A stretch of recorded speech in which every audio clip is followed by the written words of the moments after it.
Hi guys, and welcome back to the final episode of What's on Your Mind. If that information is new to you guys, you probably missed it on our last episode. But basically, the reason why we're ending the show is that it's been running for 3.5 years now. The Institute's grown a lot in that time, and we're reorganizing some things internally. And we're going to let you guys know what that means for our YouTube content going forward. But for now, though, I've got two veterans of the financial markets on the call with me, Jason McDonald and Ben Berggreen. Couldn't be happier to have these guys on the show to give it its final send-off. And that being said, I think I've already talked enough this episode, so I'll hand it over to you guys. It's a pleasure to have you both on. And Jason, why don't you kick things off?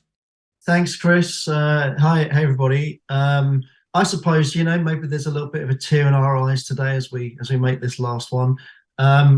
If everybody understood cricket, which I'm sure they don't, as this is the 100th episode, I'd be standing up in the middle of the room, holding my bat aloft and saluting each side of the ground. But as cricket is only watched by about two people on the planet, and that's me and Chris, I won't make that joke. But I was actually just informed that apparently I was on the first What's in Your Mind. So what a nice way to kind of bookend things. But anyway, enough of me waffling on, and let's have a little bit of a chat about generally what's been happening. And then I'll get into my first trade idea. So I'm not going to go on too much about the kind of general situation that we're faced with. I'm sure that everyone is up to speed in terms of what's been going on in the regional banking sector in the US, and of course the Credit Suisse debacle over here in Europe. So I just thought I'd make a couple of points, just in case people are not totally up to speed.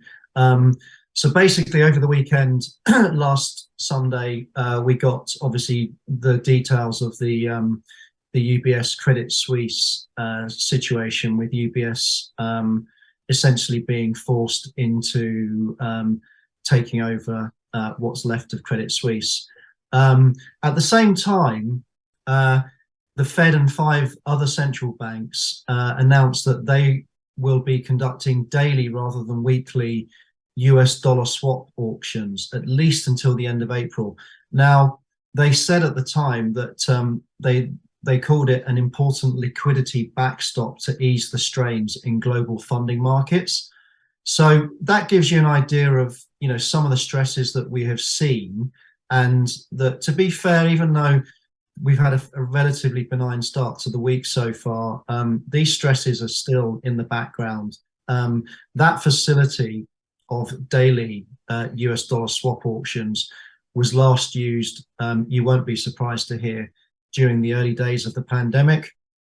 And we've seen some other, indications of stress out there. So, for example, the ICE Bank of America Move Index, which tracks volatility in the US Treasury market, which is obviously enormous, is what was basically at the end of last week still at the extremes that were larger than we saw in March 2020. To put that into context, the 2-year US Treasury yield had a massive range of between 3.8 and 4.6% last week, which is just unprecedented.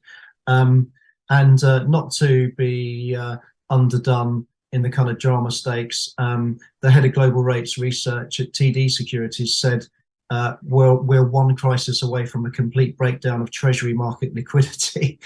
Now, I don't think it's as bad as that, and I'll talk a bit about that later on.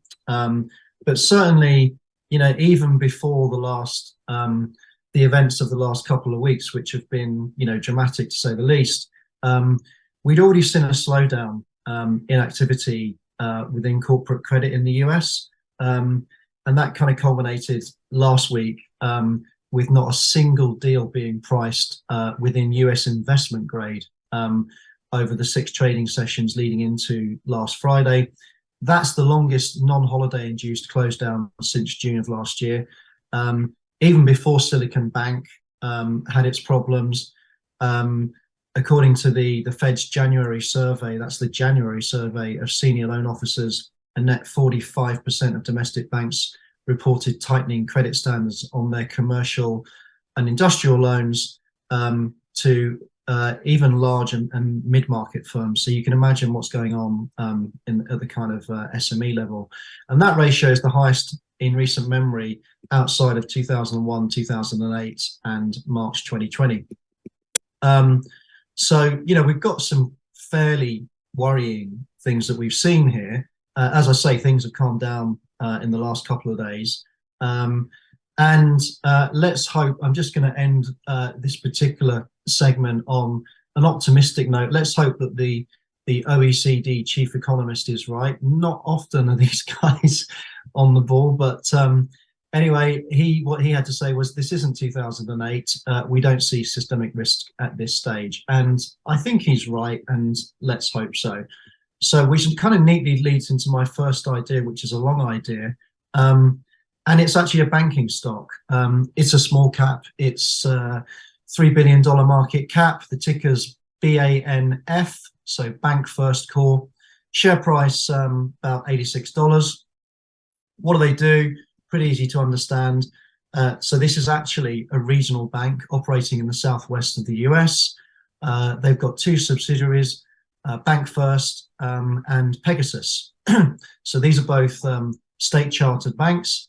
The company's got 6 business units: metropolitan banks, community banks, Pegasus, Worthington, other financial services and executive operations, and lastly, support. So the metropolitan banks, community banks, Pegasus and Worthington are essentially involved in commercial and retail lending.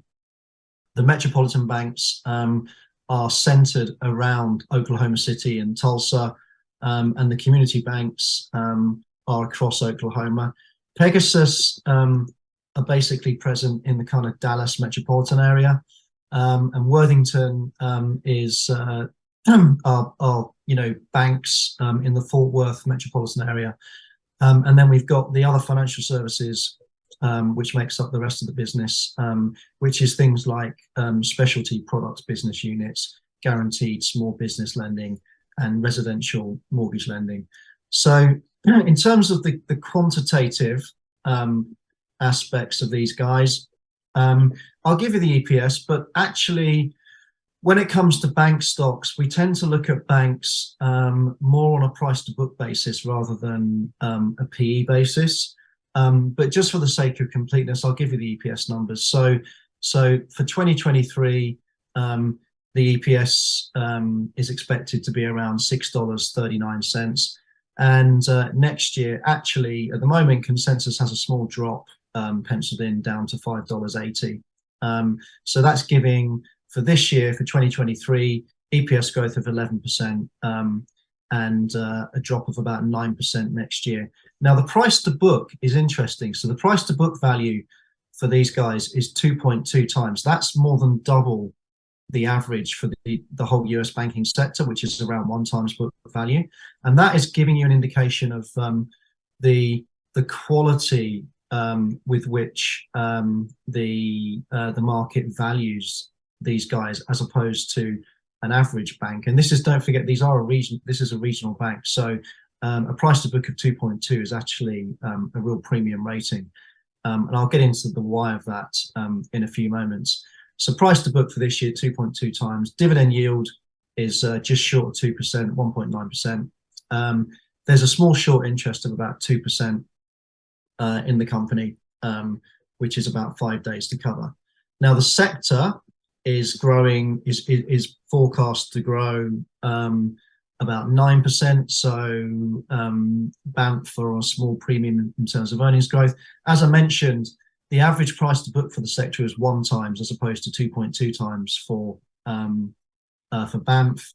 And the sector dividend yield is around about 2.5% on average. So again, we're talking about pretty similar dividend yields. Now, why am I playing these guys? It's a very simple idea. It's basically a bounce back idea. These guys are very safe, very conservative. They've got a really conservative credit culture, very historically a very low problem loan and charge-off ratios. Their net charge-offs to average loans is about 0.02%. Very strong asset quality. They've got lower than average loan to deposit ratio, which is conservative. So to give you an idea of context there, a lot of banks are around sort of 90% plus loan to deposit ratio. These guys are down in the 80s. So very cautious, conservative. As I say, strong capital position. They did not participate during the zero interest rate policy period in the kind of mortgage-backed security orgy that a lot of the regional banks did participate in, and hence why those guys are now sitting on unrealized losses in the region of 50 to 60% of the capital that they stuck in there. These guys did not do that. They've got an exceptionally healthy liquidity position with high levels of core deposit funding and very moderate interest rate risk. And what it means is that they've continued to expand their net interest margins. They're generating record profits, and most importantly, they are keeping hold of their deposits. And as you might expect with a quality outfit like these guys, since they IPO'd in the 90s, they've considerably outperformed both the index and the KBW, which is the banks index, to the tune of they've outperformed the KBW banks index by 100% over that period. Last earnings report was their Q4 on January the 19th. They had a small miss on EPS of 1%, small beat on revenues by 1.5%. Stock price is essentially flat since then, so it's basically gone up and then come back down with the obviously with the sell-off in the banks. We're looking for earnings in around April the 19th. Catalyst, pretty simple here. What I'm looking for is a bounce back, which has already started, to be fair, in their share price and some of the other bank share prices. Looking for some kind of normalization and an end to the panic. In terms of price target, as I said at the beginning, these guys are down around 85. I'm looking in the next 1 to 2 months for that to get back initially into the mid to high 90s and then hopefully back over to 100 again, which is where it's come from. The options market is way too illiquid, so I'm just long stock. Cool, good stuff. That sounds like a great opportunity.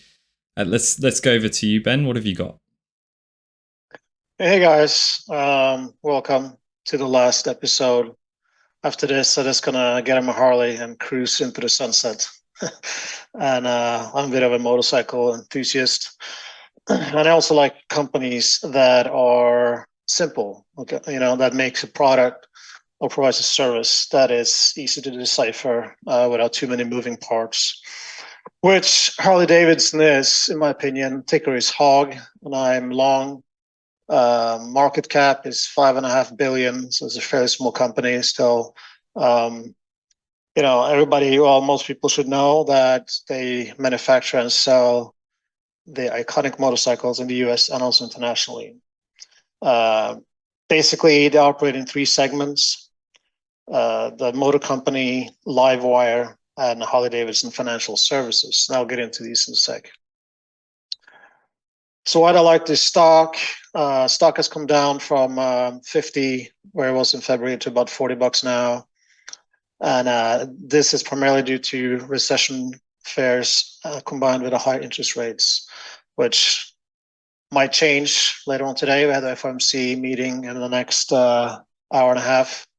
So, but I don't expect any huge surprise, probably a 25 basis points increase with a more dovish stance is kind of the view, but we'll see. Anyway, there's been a slowdown in profit growth that petered out at around 40% on a year-over-year trailing basis in March of 2022. I have that on this table here, you can see. And so the price drop is basically justified based on what's been happening fundamentally. Okay, so why do I think then that this is going to change in the future? Now, when we think about Harleys, we kind of envision, these like badass biker gangs just roaming the land. But most of their sales are actually to just regular people who wants pretty sick ride, for the weekend, cruise around on Sunday. So the kind of target audience is the wealthier man, really. That's obviously what it's geared towards. Sorry if I'm being politically incorrect, but that's just the way it is. Okay, so it's mostly a luxury toy brand, and an economic slowdown with high interest rates, people tend to pull back on these expensive, unnecessary spending habits. Now, these bikes cost up to about 20 grand normally, and which is not as much as a boat, which is obviously another infamous kind of expensive toy, but it's still a high-priced, unnecessary item that people are that people kind of cut back on when times are tough. So it all then leads back to the economy. Now, as Jason was talking about, obviously it's a bit of a shit show in the banks and treasuries and whatnot. So I'm not going to go into that, but I pay a lot of attention to the PMI reports. You can get completely lost and drown in these economical releases, but the PMI is something I look at quite often, and the JP Morgan Global Composite PMI specifically, because it just kind of encompasses everything, in one number. And below 50 is considered contraction, above 50 is considered an expansion, but more importantly is the way things are changing. Okay, and over the last two PMI reports, as you can see on this table, there's been a pretty significant up move. Okay, there's actually been an up move in the last three reports, but the last two has been stronger, quite strong actually, and it's not at 52. So there is definitely some indicators that show that the economy is likely turning a corner. Okay, so if we get a kind of back to some economic growth and preferably lower interest rates later on this year, which is expected, then I think this is going to turn around. So let's look at some fundamental numbers for this company. Now, one thing that is a kind of big deal for them is unit profitability. Okay, and that has now rebounded to over 3,500, which is the strongest number since 2014. So even though revenue has stalled out and gross profit has contracted on a unit basis, they're actually doing quite well. And that's because they're now more focused on the strongest selling models with better pricing power and also lower production costs. So there's kind of, really tightening in everywhere and focusing on what works the best. As far as the other segments of the company, Livewire is the electronic motorcycle brand. Okay, and that has been a bit of a dog. It just hasn't really taken off.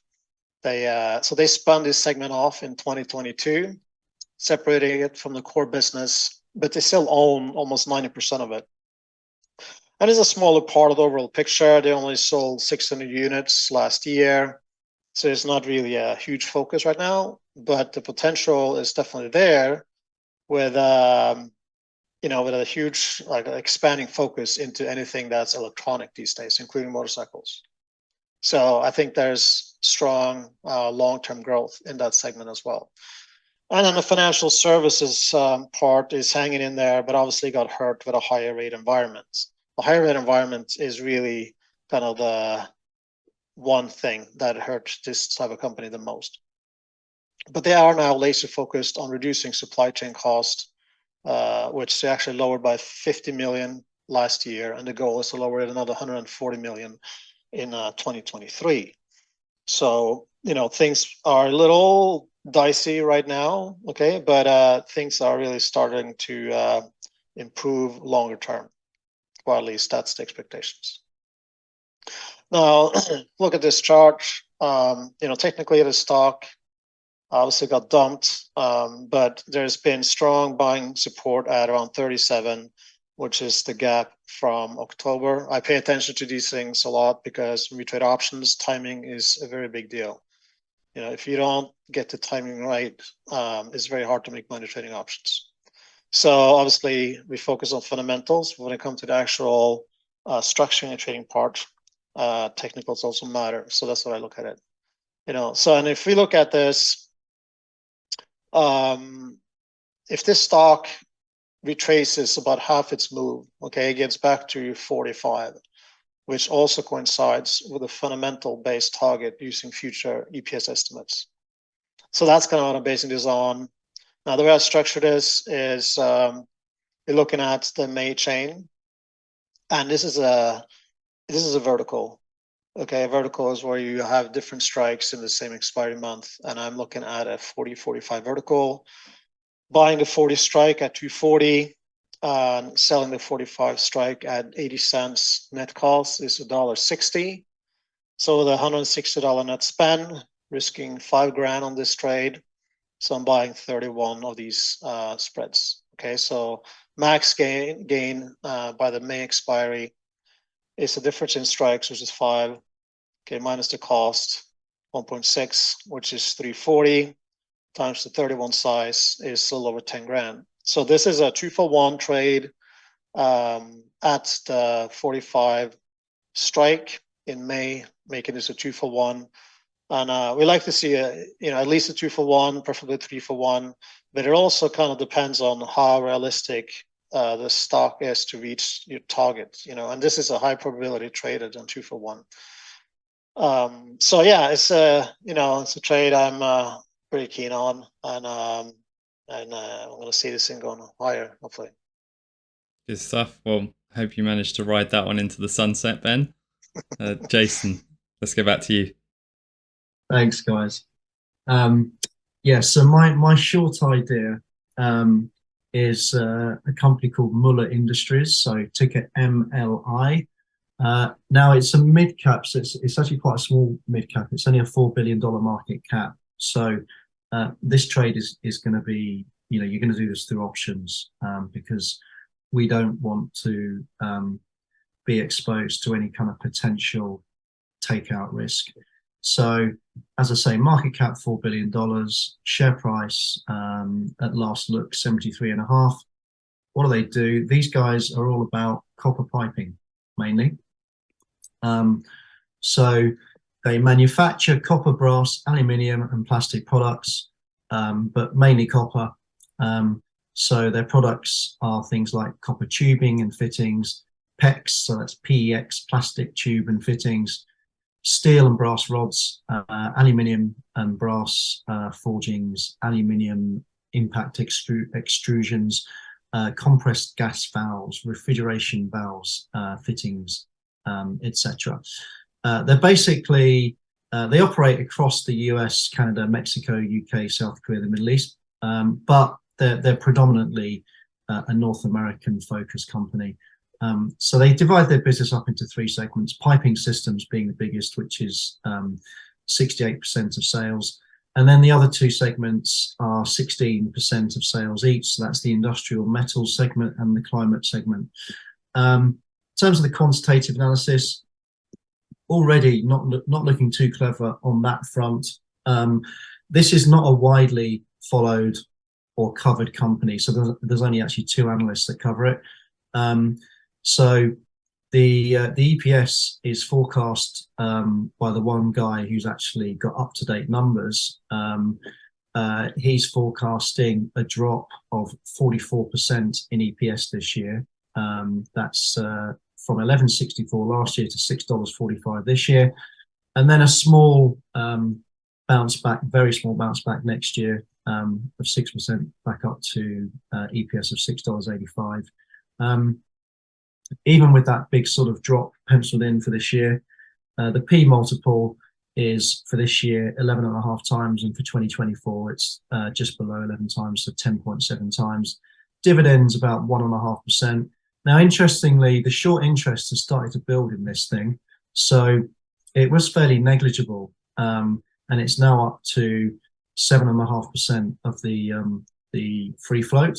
And that's about 12 days to cover. So I'm not alone in this idea. In terms of the industry, there isn't much that's listed that competes in their space. so the numbers are kind of all over the place. Another kind of construction supplier company, they're looking at EPS drop of 40% this year as well. But there's another one that's flat. There's another one that's down 7%. So basically, 2023 sector predictions kind of all over the place, and then exactly the similar kind of bounce back for the rest of the guys in the industry of 6% next year, putting the sector at a higher multiple than these guys, just above 13 times for 2023 and just below 13 times for next year, 2024, and with a slightly better dividend yield of 2%. So what's the idea? As mentioned, Muller is the US's largest maker of copper pipes and fittings. Their fortune is very closely aligned with what's happening in the construction market and the home builder market. So to give you a taste of what the home builders are saying, so Lennar, which I'm sure a lot of you are familiar with, their gross margins have been dropping, and they are predicted to by the company themselves to be dropping fairly heftily this year. So back in 2021, which is obviously the year after the pandemic, they had gross margins of just under 27%. Last year, even better, as we came out of the supply chain bottlenecks, etc. They had gross margins of 28%, and management last indication are now saying that they expect those gross margins to come down to 21% this year. So guess what? They're in cost-cutting mode. They've publicly said that they are going to ensure that their suppliers share their pain. So this is what the executive chairman, Stuart Miller of Lennar, had to say in the December earnings call. And I quote, "Make no mistake, Lennar led the way with the reduction in margins while maintaining volume and increasing market share as the market has corrected. We expect our trade partners to work side by side with us and follow suit." I think the emphasis there being follow suit. Another one of the home builders, KB Home, between Q3 and Q4 of last year, they lowered their cost of construction per house by $10,000. And they had this to say in their January earnings call: that's not just lumber, but I would say we're still in the early innings of cost reduction efforts. I'd say we're in the early innings of the cost reduction work that we're doing on the front end. It's really just getting started on the back end, as a lot of those trades haven't felt it yet, which I think could be ominous words for Muller, and so far Muller's share price has held up and is, currently at year-to-date highs. So, how's where's the idea coming from here? Well, as said, they are really in the copper tube business. Now, in terms of air conditioning and refrigeration, copper tubes are fairly indispensable, but in the gas and the water market, they are losing market share hand over fist to plastic piping in the form of PEX, so PEX. Now, on the plus side for copper, it lasts longer, but that's about it really in terms of the pros. It's much more expensive than the plastic piping. So to give you an idea on quantum, a 1-inch copper pipe, so that's 1 inch diameter, is $5.43 per foot versus 90 cents, so less than $1 for the same diameter of plastic piping. Plastic piping is more flexible, it requires fewer connecting joints, and it's less likely to burst if you get a sudden snap of cold weather. Copper tubes are 2/3 of Muller's revenues. Now, they're currently, maybe, part of the reason why they've been enjoying such good times until now is that they're basically a duopoly in North America with an unlisted company called Cerro Flow Products. That is about to change. The Chinese are coming. So the reason why these guys have been able to enjoy a duopoly is partly because of some of the law changes that have taken place to try and prevent the Chinese from doing what they call dumping. So in other words, dumping cheap product on the market. So there's been legislation to kind of mitigate against that. Now, what a Chinese company has decided to do, called Hailiang, apologies for the pronunciation, is they are going to get around that by building a copper pipe factory in Texas, which they've already started. So why are they in Texas? Well, the land's relatively cheap. They got low property taxes. And of course, this circumvents the anti-dumping laws. They're going to be beginning production in the first half of this year. And to give you an idea of how much they're going to be producing, each one of the 3 stages which they plan to open in the first half of this year equates to about 10% of North American copper tube capacity. So each one of those stages is going to be 10% of North American copper tube capacity coming online. So, it's a pretty simple idea. If you're looking at an injection of 30% of capacity into what is a cyclically slowing market, where the main customers are increasingly price conscious and are in definite cost cutting mode, I think that earnings could be about to drop more than that one analyst is expecting in the next 9 months. So it may appear that the stock is, in inverted commas, kind of optically cheap, but not if EPS is going to dive more than that analyst has predicted. And to give you an idea, even last year, the EPS for these guys was 3 times what it was in 2019, which was the kind of last normalized year, before COVID hit. So I think there's actually quite a long way for these earnings to potentially drop with what's coming. So in terms of earnings reports, these guys, they last reported on February the 7th, which was their Q4. They missed on EPS by 13%.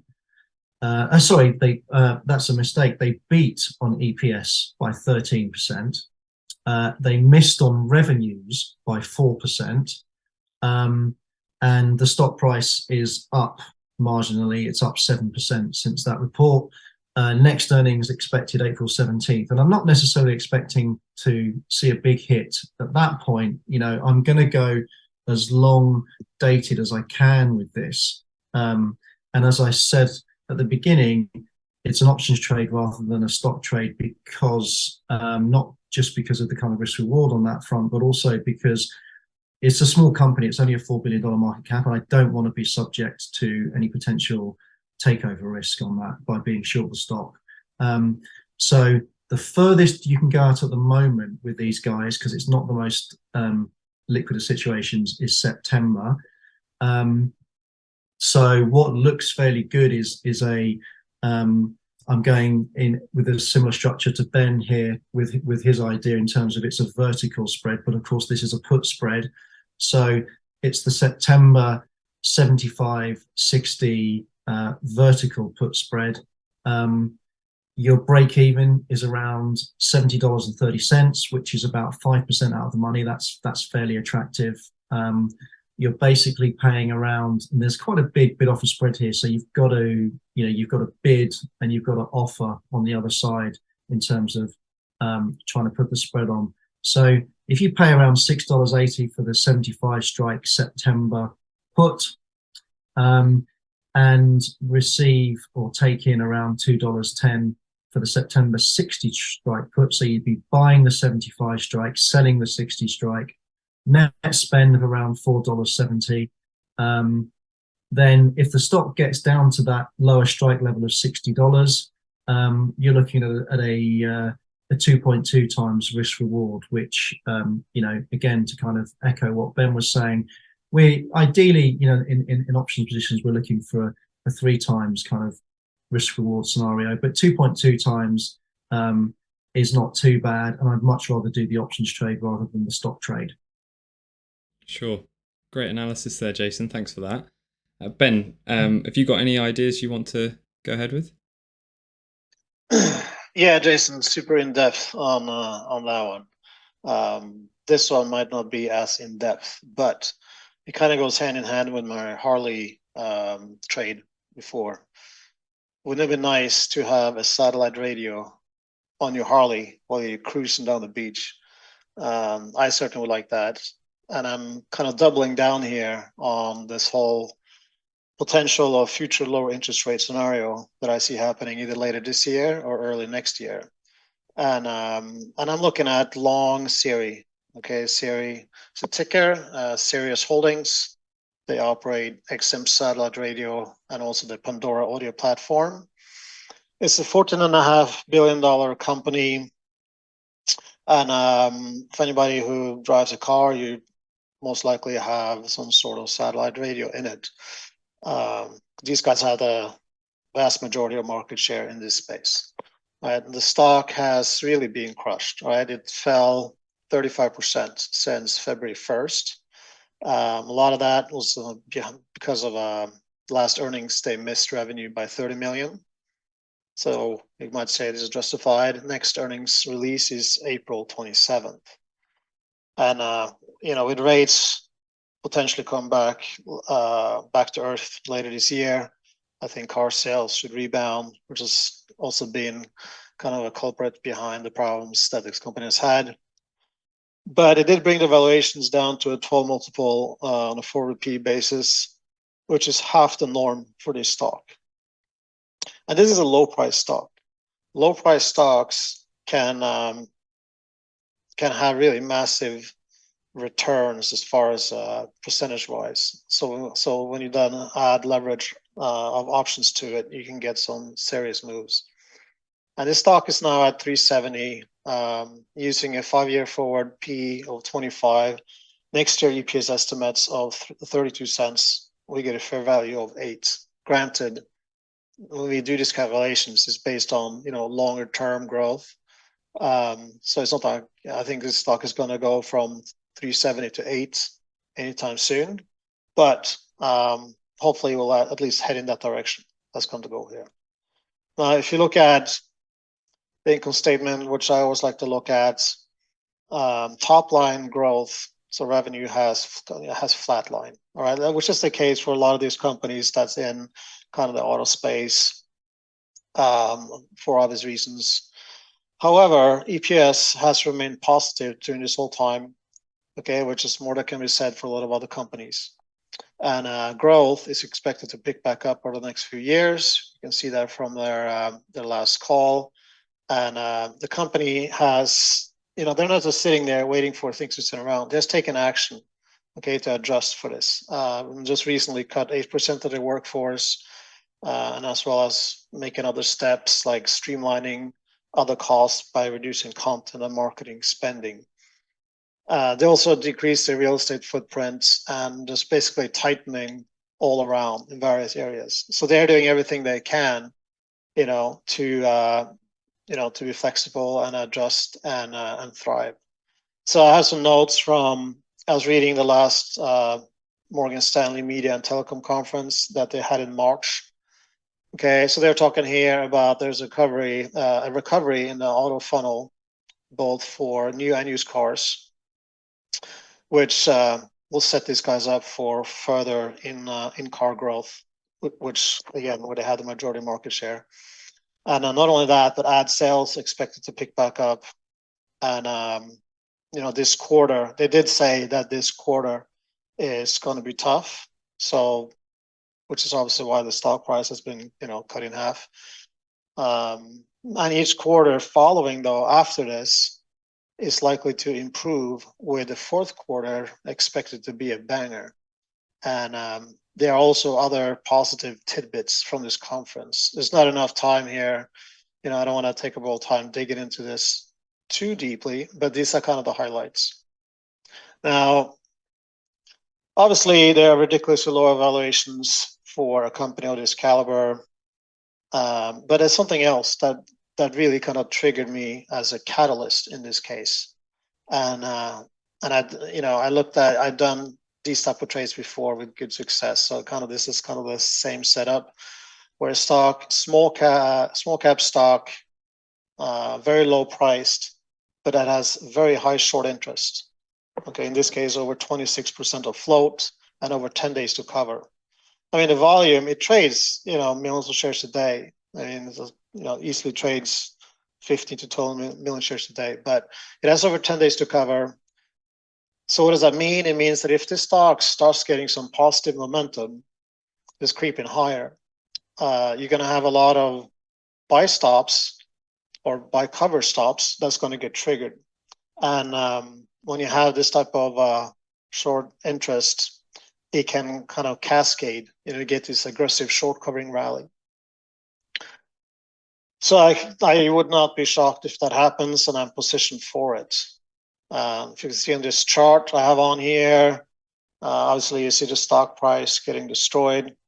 But if you look at this orange line on the chart, okay, guys, that's 12-month trailing revenue, which has, yes, it has kind of flattened off a bit, but it's still growing, at a very steady pace and tracking higher.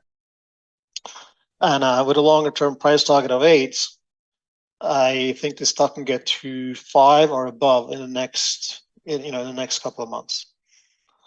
So when I look at these type of trades, I don't want to do a spread, because if you do get an aggressive short covering rally, these stocks can really take off. So for that reason, I'm just doing this as a simple long play.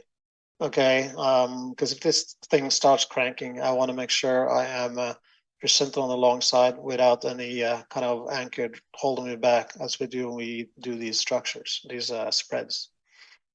So I just bought the June 16th 4-strike at 24 cents. So at $5, this will be worth $1. Okay, minus the 24-cent cost, which is 76 cents per contract.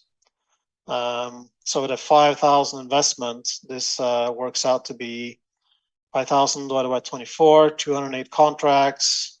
So I rounded that to 200. Okay, so 200 contracts here is worth $4,800. And just to kind of put this in perspective, at $5, it's going to be worth 20 grand, which is over a 300% return at the June expiry if the stock's at 5. But this is a type of trade that has unlimited profit potential if this thing shoots up or get bought out, or anything can happen in these scenarios. And even if it doesn't get necessarily to 5, but it has a delta of 50 cents. So if you get a big spike from where it's now to, let's say, 450 in a couple of weeks, I'm still going to make a handsome profit here. Okay, obviously I prefer going above 5 and beyond.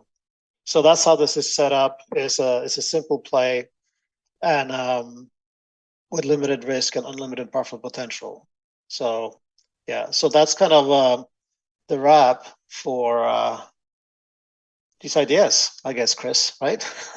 Yeah, guys, I think we'll finish there. It's been a great episode. A real pleasure to have you guys film this last one as well. As with all the ones that you've done previously and What's on Your Mind as well. I want to thank you both for putting in the time today and over the last few years on What's on Your Mind. It's been an absolute pleasure to film with you guys, and you've provided a lot of value to our community as well. So appreciate that. For you guys watching, I hope you enjoyed that last episode of What's on Your Mind. It's been a pleasure, as I've said, hosting this for you guys. And don't worry, we will be back with more content for you in the future. We'll let you know what that content's going to be shortly on YouTube.